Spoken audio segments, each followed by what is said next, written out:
Twosun TS336 15-second review. Thick handle, ugly but grippy micarta. Studs too long, but work great for the thumb. No reverse flick. Cool backspacer, great pocket clip. Ugly billboarding on the otherwise nice blade in 14C28M. So that was then, and this is now. Done some modding to that lovely TS336. Remember the, I mean, not remember, for you, you just saw it. You just saw this thing a second ago with the fast 15-second review. And this part right here was tumbled in sort of an ugly, dirty gray titanium, and now it's polished. All right, so that's different. This pivot surround was silver, now it's purple. This was an ugly dirt colored brown, now it's sort of a purplish, blackish, dark color. This thing was ugly gray, and now it's a pretty nice colored backspacer. The clip was super kind of rough looking, dirty gray titanium. Yeah, I really didn't love it all the way they had the that tumbled look on this thing. It just looked dirty. The micarta was very rough too, and I sanded that down a lot and then dyed it purple, sort of a dark purple. It's kind of hard to see in these, in my shitty lights here, but it's definitely a purple. We'll see if I can brighten it up with the color enhance or something, but it's purple, trust me.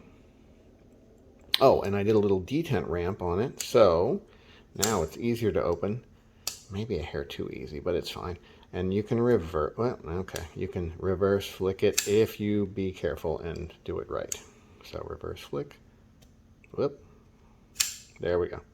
It actually feels pretty good to reverse flick. You just got to make sure your finger is definitely right behind that thumb stud.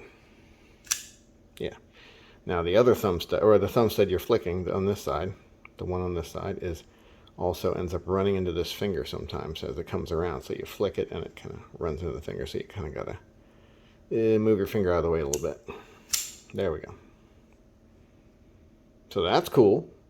So in the little fast review it said no reverse flick or whatever the hell it said, but now you can. The thumb flick is actually nicer too now with a little bit easier release.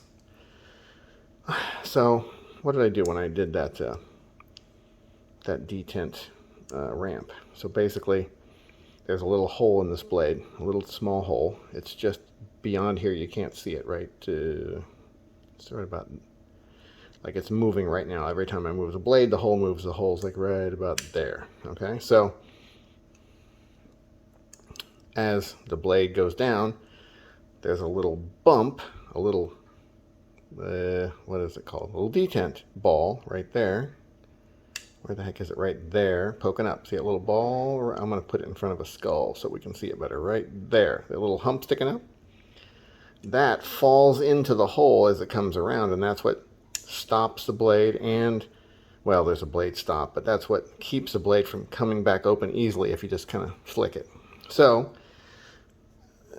it pushed into that hole really tightly and made it hard to open the knife. So I made a little ramp with a grinder going down into the hole so the ball can come up out of the hole easier. So now it's a lot easier to open. Before, you had to press down probably about 10 pounds on this to open it. I'm relating it to like a pistol trigger. So I'm going to say it had about a 10-pound trigger before. Now it's got about a 3-pound trigger, maybe 3 or 4. Very easy to thumb open. Very cool knife. It's better now. I like it a lot better. Anyway, that's your fairly modified TS336. The Wong design and the Prybar Knives mod. Have a nice day.